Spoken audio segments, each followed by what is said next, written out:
Alright everybody, so you guys asked for it and here it is. This is my short tutorial of how to get into Flip Dog.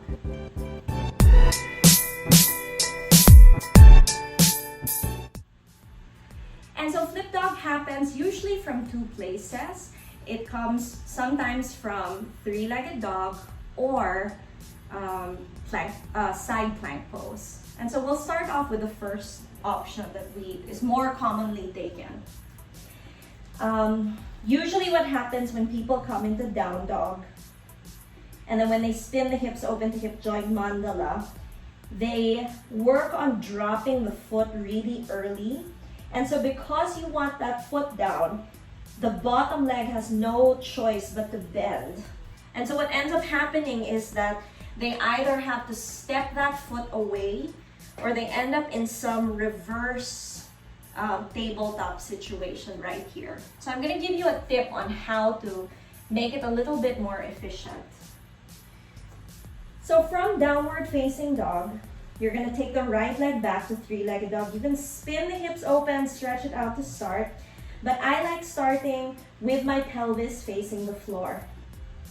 Take a breath in, shift forward into a three-legged dog, a three-legged plank, and take the hand of the side I'm flipping towards a step forward.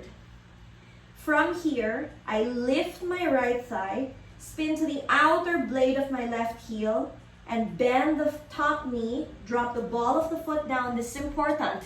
As you drop the back foot down, simultaneously lift the hand. Right? If you keep the hand down, it's going to force the bottom leg to bend. So lift it at the same time. Press down through everything touching the floor. Take the arm across you and raise everything up towards the ceiling. Nice. Good.